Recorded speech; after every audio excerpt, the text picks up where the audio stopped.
Hello guys, welcome to another tutorial. This time the tutorial is about analyzing the map, analyzing the game situation, selecting targets and carrying the team to victory. This is a bold statement and many people obviously think they have a large share in carrying their team to victory. And yeah, probably some have, some don't, but I will let you know in this game about my decisions when I select which target, why I move to which position, and you will see the effect of my decisions I made. So first off, we started at the C spawn, and you can see that my two teammates moved away. They didn't move into the C spawn. So obviously I moved around because if I would move into C without them being able to shoot anything in C that far back and even behind the island, I'm on my own in C. So I will I can be pretty sure that any ship I will encounter in sea is going to sink me if they have support. So I choose the way to go around, and with the Z F6 and 4.9 kilometer concealments, the ship has pretty good reloading torpedoes, and the torpedoes have a range of I think 9 kilometers something and 18k hit points per torpedo, and we have a gun reload booster. So the ship is set up for any encounter despite encountering a radar sonar combination, destroyer or radar. So this is the only drawback. Beside of that, the ZF6 is a very good destroyer and very capable. So you can see I start to sneak torp the Iowa.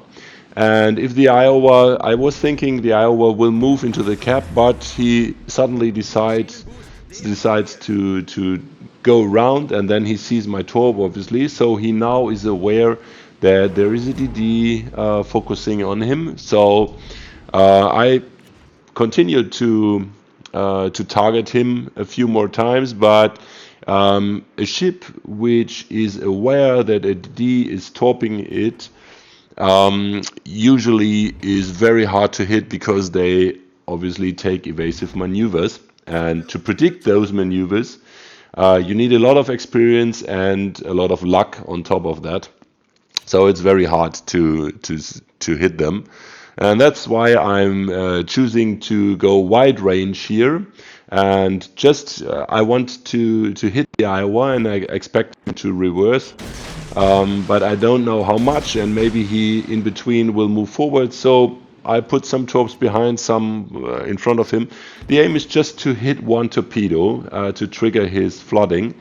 And with my about 65 seconds torpedo reload, I was about to shoot him, but now the enemy ZF6 comes up, and I'm happy I hit him with a torpedo. I hit the gun reload booster, and now the imminent threat is to kill the ship as fast as possible, which I happily managed to do so. So now I can focus again on the Iowa. I'm just slowing down to get my concealment back.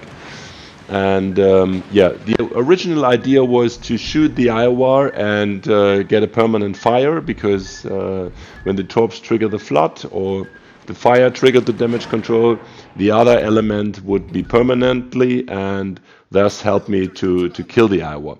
But now that the Iowa is aware and moves out, I'm giving up a little bit on the Iowa, and I see all the other ships on the right-hand side of the map. There are 3 ships, as you can see, and they're coming towards the south cap and the D cap.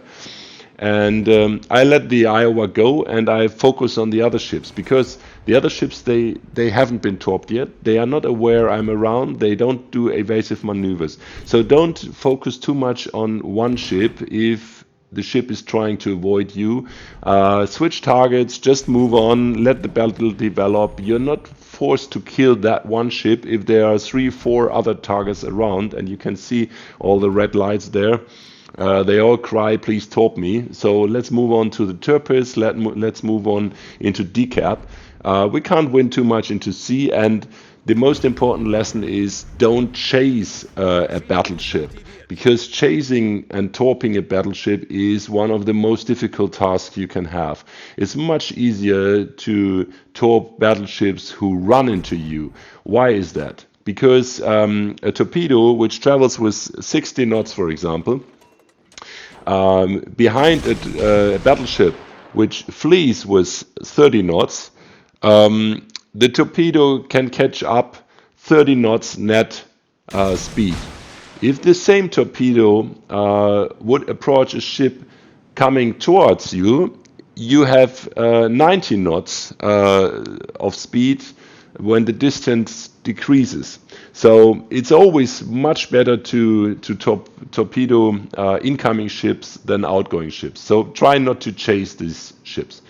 So here again, the turrets turned out away, so I gave up on that, and I wanted to see which cruiser is hiding behind the southernmost island, because I saw the outgoing guns there. You can see that that dragon I was looking for, and I didn't enter the cap in the first instance because I didn't want them to let them know I'm around in the cap. But since they are so far out, I decide to take the cap before I engage them, because they're too far out, and we need the cap to advance in points, because you never know how the battle develops. At the moment it's 6 versus 6. Now it's it's only 4 versus 6. Things can turn very quickly here, and now I need to make sure that we kill some ships, and unfortunately my team is not able to kill these almost dead Scharnhorst and Richelieu. I don't know what happens there, but yeah, first is I need to get this cap, and like I said earlier, let's try to switch targets to find new targets. And yeah, first we need this cap and see which hits we can land. Then we get back the smoke, and we need to try to get some fire on either of these battleships, and ideally both of them, because we need to bring them down as soon as possible. So now we are hitting the smoke button and trying to ignite both of them, and as many of them, and yeah, we want to kill them.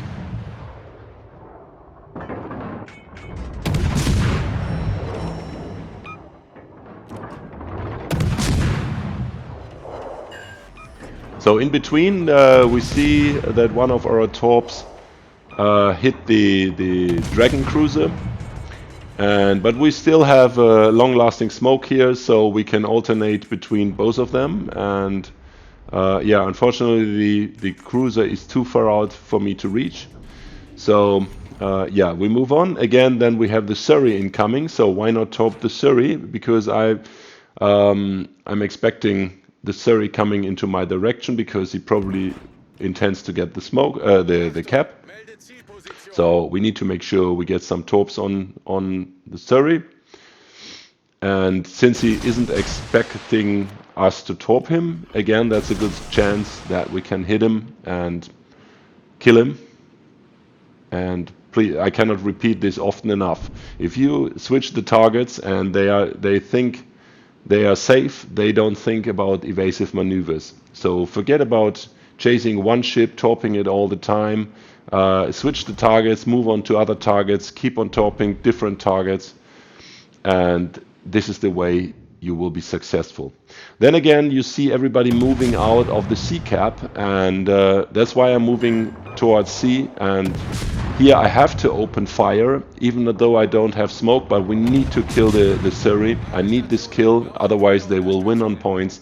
So we need the caps, we need the sinks, so anything helps to get this game to a win. And now I'm going into C cap, because I know there are two battleships north and eastwards, and there is this Dragon cruiser south where I fought it. Unfortunately, or for unknown reasons, the cruiser doesn't start to cap the decap. So lucky for me. So I'm now moving into C, but just to trigger them back to C, because I have no intention to stay in the C cap.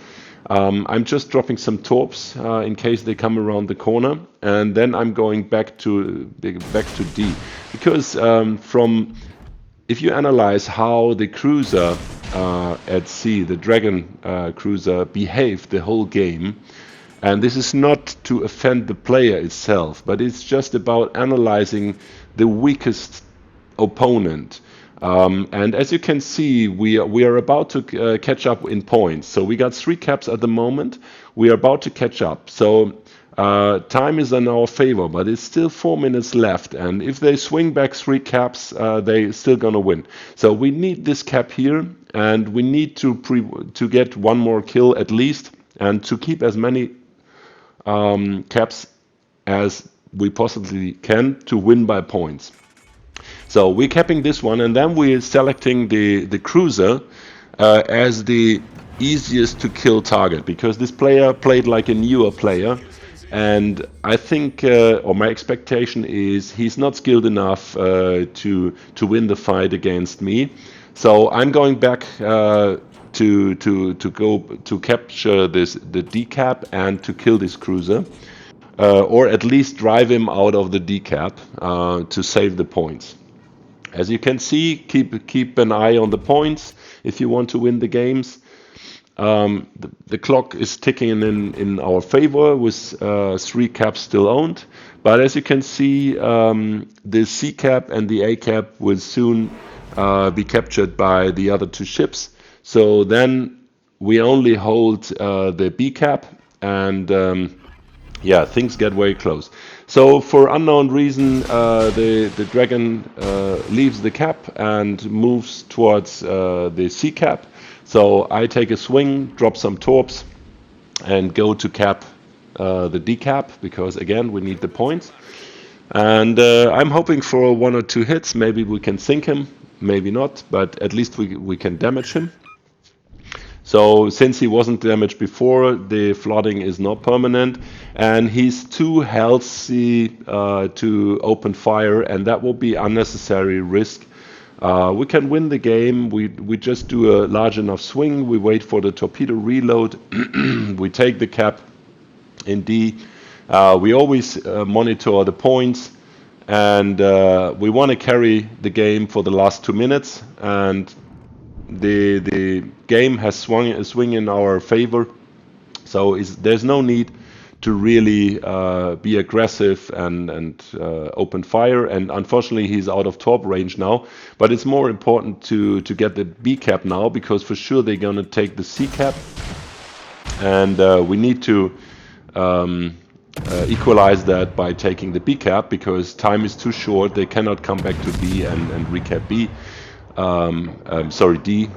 So this will help to get the game to win. And now we're opening a few salvos on the Dragon, hoping he will turn back and be, let's say, new player enough to reduce his distance to my ship and also to my torpedoes. But unfortunately, he kept on moving. If he was more keen for the kill, then he probably would have continued with the left swing and ran into my torpedoes, and the torpedoes would have been able to reach him. That was the idea why I opened the fire. But he didn't, so I don't care. I keep continuing getting the cap here.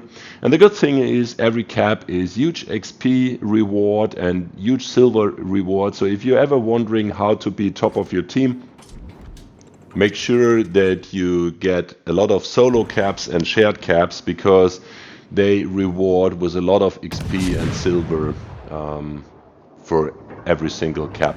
And also you're playing the objectives, helping your team scoring more points. And whenever you're down on ships, you still can win the game on points, like you can see here. And this game was played totally strategically, just for the team win in mind. I wasn't selfish here for maximizing damage, because I was just going for high win rate here for the crates they just offer now. So this is a perfect example of how to do it. I hope you enjoyed the video. Hit the thumbs up, join the channel, and looking forward to see you out in the game. Bye bye, goodbye, and see you.